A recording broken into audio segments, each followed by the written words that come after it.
Alors bonjour mes amis. Alors on est toujours au sanctuaire Marie-Reine des Cœurs de Chersey.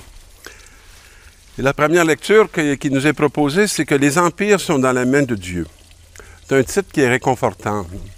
Je sens qu'il y a beaucoup de troubles actuellement. J'entends souvent mes amis, les gens que je rencontre, qui sont très préoccupés dans ce qui va se passer entre la Corée du Nord, puis les États-Unis, et puis la Chine. Et on a tellement l'impression que les grands de notre monde sont ceux qui mènent le monde. Alors, c'est bien de savoir que ce n'est pas tout à fait vrai et que dans la foi, on sait très bien que ça vient d'ailleurs. Et dans le premier texte, on va voir le roi Cyrus, que Dieu a consacré, qu'il a pris par la main pour lui soumettre les nations et désarmer les rois. Et bon, ça, c'est des histoires du passé.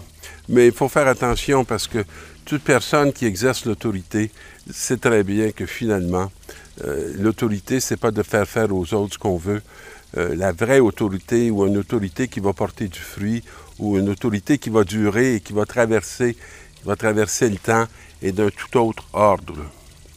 Alors, la première parole se conclut « Je t'ai rendu puissant alors que tu ne me connaissais pas pour que l'on sache de l'Orient à l'Occident qu'il n'y a rien en dehors de moi. » Et ce qui était vrai à ce moment est toujours vrai.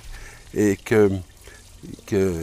en dehors de lui, il y a beaucoup de vanité, mais il n'y a pas beaucoup de plénitude.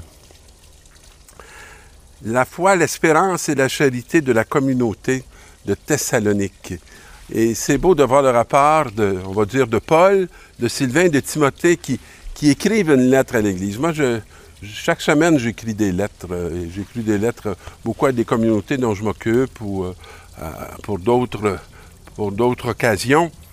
Et j'aime beaucoup prendre le temps de reconnaître le sens que les personnes ont pour moi, ont pour ma propre vie, de reconnaître ce que je reçois. Parce que lorsqu'on reconnaît ce que l'on reçoit, c'est bien possible de partager ce que l'on est. Sinon, ça demeure difficile. Alors, à tout instant, nous rendons grâce à Dieu à cause de vous tous, en faisant mention de vous dans nos prières. Et on se souvient de votre foi qui est active et de votre charité qui se donne de la peine et que votre espérance tient bon en notre Seigneur Jésus-Christ. C'est un beau projet pastoral pour des communautés paroissiales, puis pas juste pour des communautés paroissiales, hein, d'être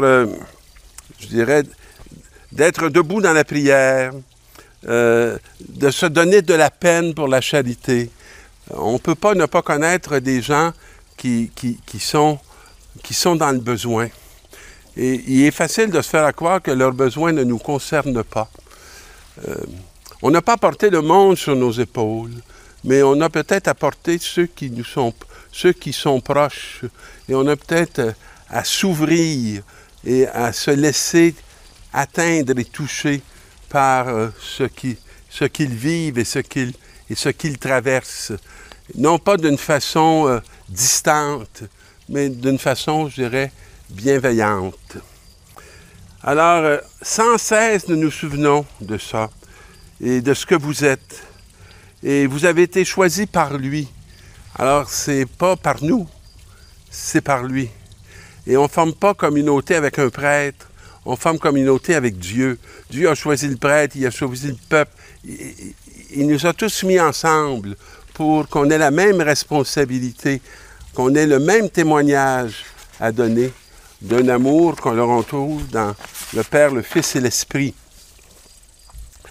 Et là, on nous dit dans l'Évangile, alors les pharisiens se concertèrent pour voir comment prendre en faute Jésus en le faisant parler. C'est pas juste dans l'Évangile qu'on essaie de faire parler du monde pour les prendre.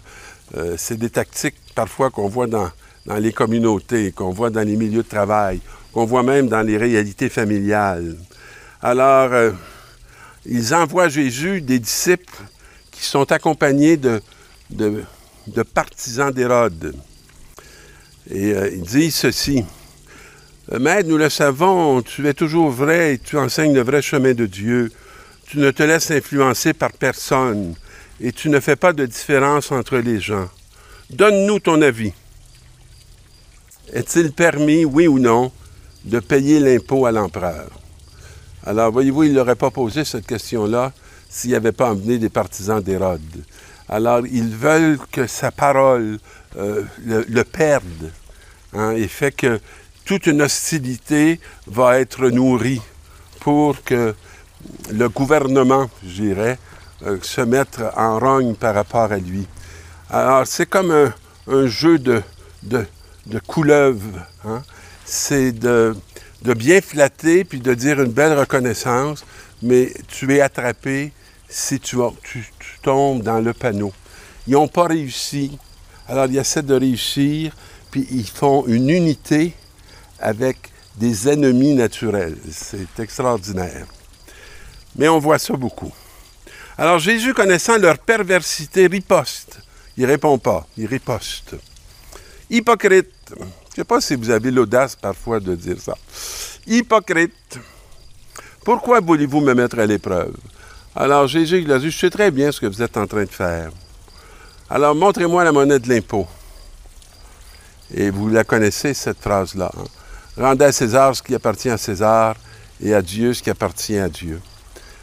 Est-ce qu'on sent que nous, on est interpellés à rendre quelque chose?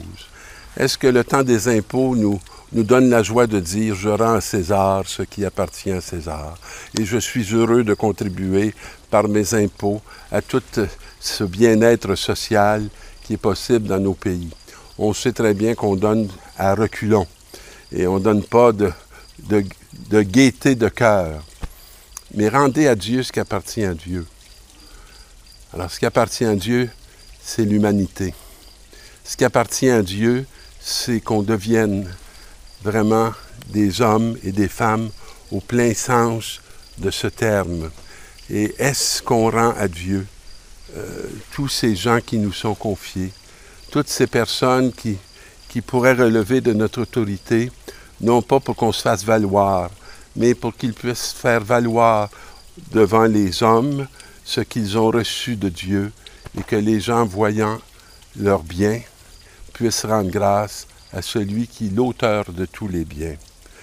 Rendez donc à César ce qui est à César et à Dieu ce qui est à Dieu.